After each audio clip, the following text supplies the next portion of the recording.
আল্লাহ তাআলা তো সব পণ্যওয়ালা। এই এক সপ্তাহের ব্যবধানে আমাদের মালিক এমন একটা সুন্দর রাস্তা আমাদের জন্য খুলে দিয়েছে। 15 জন মুরব্বী মিলে বাংলাদেশটা চালাইবে। এর ভিতরে আমাদের একজন আলেমরেও বাংলাদেশ পরিচালনা করার জন্য রাখছে। এসবের ফয়সালা করে কে? যাত্রার ভিতরে বাধা নাই, নর্তকী নাচানোর ভিতরে বাধা নাই, কিন্তু কোরআন তাফসীরের ভিতরে বাধা দিয়েছে। বলতে পারি না মুখ খেলে, এখন থেকে যে কোনো জায়গায় কথা আমরা বলতেই পারবো। কি বলে? অনেকে মনে মনে কইব যে হুজুরের গলার আওয়াজ দিয়ে বাইরে গেছে। স্থান কাল পাত্র বিশেষ ইমামতি যেহেতু আমরা করি, আমি তো টুন্ডা ফুন্ডা মোল্লা, আমাদের বড়রাই অনেকে কি করত? স্থান কাল পাত্র বিশেষ চুপ থাকতো। কথা বলেন ঠিক কি না? আর যারা দুয়েক কথা বলছে হ্যাঁ করে কি করছে? হান্দাই দিছে। এখন আমাদের তো হান্দাই দিলে আমাদের ফিট বাঁচত না।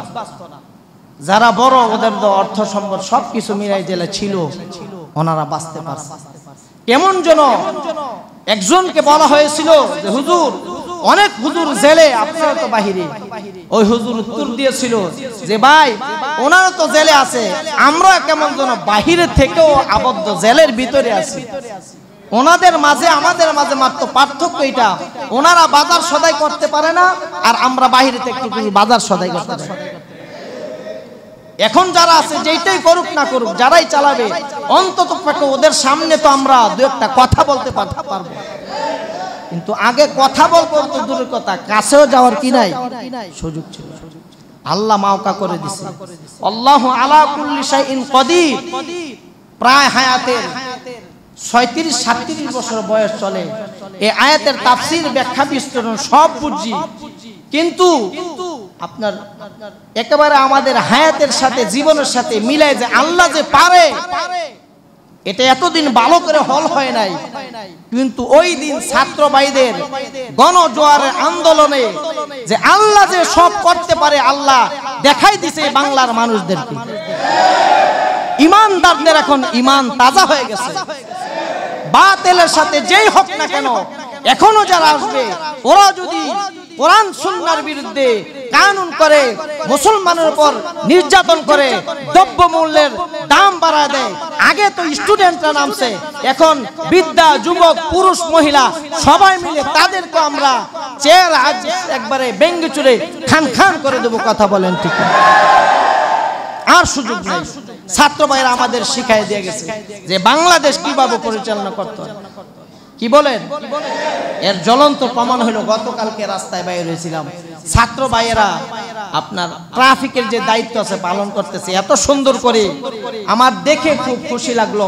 একজনের মাথায় হেমলেট নাই, তখন ওই ছেলেকে, ছাত্ররা তো বিচক্ষণ থাকে, হ্যাঁ পড়াশোনা আছে, জ্ঞান আছে, উপস্থিত শাস্তি কি দেবে?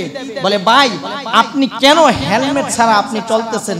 আপনার নিজের জন্য ক্ষতি, অন্যের জন্য ক্ষতি। এখন শাস্তি কি?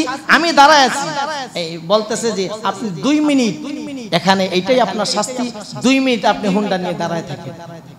ওইটাও যুবক ছেলে, হ্যাঁ শিক্ষা হয়ে গেছে যে আসলে হেলমেট ছাড়া তো আমার চোখে যদি ময়লা লাগে, স্পিডে গাড়ি টানলে আমারও ক্ষতি, অন্যরও ক্ষতি, তো তারও কি হয়ে গেছে? শিক্ষা হয়ে গেছে। কি সুন্দর! আল্লাহ তাআলা ছাত্র ভাইদের হায়াতে বরকত দান করুক, আমিন বলেন। যারা নাকি এই বাংলার মানুষের মুখে হাসি ফুটিয়েছে, তাদের জীবন দিয়েছে মুসলমান ভাইদের জন্য, বাঙালি জাতির জন্য, আল্লাহ তাআলা তাদেরকে বিনা হিসেবে জান্নাতি বানান। আল্লাহ তাআলা তাদেরকে শহীদি মর্তবা দেয়। আল্লাহ তাআলা তাদেরকে জান্নাতের পাখি বানায় রাখে। এমন ব্যক্তিদের জন্য দোয়া চাওয়া লাগবে না, করা লাগবে না, মন থেকে দোয়া কি করবে?